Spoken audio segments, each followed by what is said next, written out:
Hi, this is Nick Kobler with ExtraPointFootball.com. This week's Try This is going to look at the Miami Dolphins matchup against the Chicago Bears. And amidst the discussion of how bad the Bears offense, specifically the passing game and protecting Jay Cutler, has been, is the fact that the Bears are 6-3, mainly by the force of their ferocious defense, which operates under what is known as the Tampa 2. In this system, it's its own defense. You have basic four-man pressure. Your defensive line can do any combination of moves and stunts. But let's just look at basic pressure for right now. And then it is its own defense. The corners do not play man-to-man. Instead, they play the short zones on either side of the field. Now, in this scheme, strong safety moves over, covers the deep end of the field right here. Free safety covers the deep end of the field on the other side. Now, the job of your linebackers is crucial here because they have to be all fast and athletic to cover that gap where the corner, in between the corner and the safeties, but your middle linebacker has to be able to cover deeper downfield than linebackers in most schemes, so therefore he has to be extremely quick and athletic.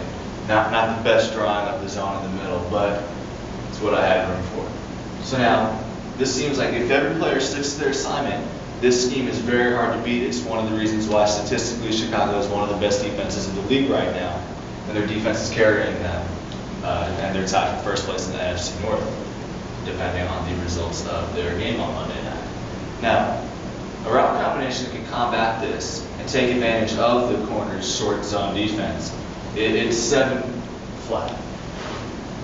And what it is you've got a 7 route, which is a flag. The receiver runs like he's going on a streak, then turns 45 degrees towards the sidelines.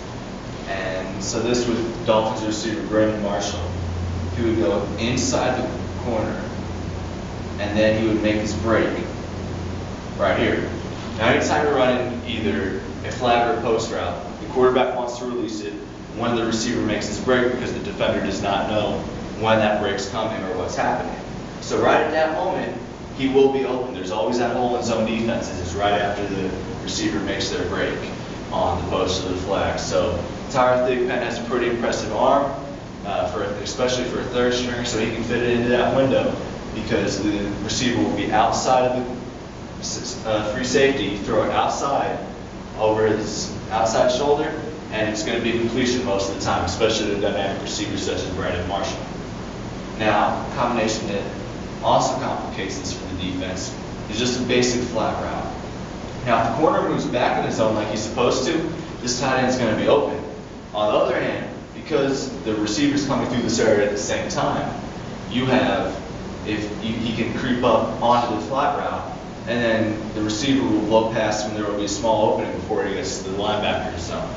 So you have this route combination right here is extremely effective and precise. It relies on good timing from the quarterback, and if the quarterback is able to time his throw well and make his read at this point where the tight end and the receiver cross each other, he can usually pick apart the defense, make pretty good gains, either decent side chunks or go for the big game, and cause problems for the typical Tampa 2 defense. That's all for this week. See you next week with Try This on ExtraPointFootball.com.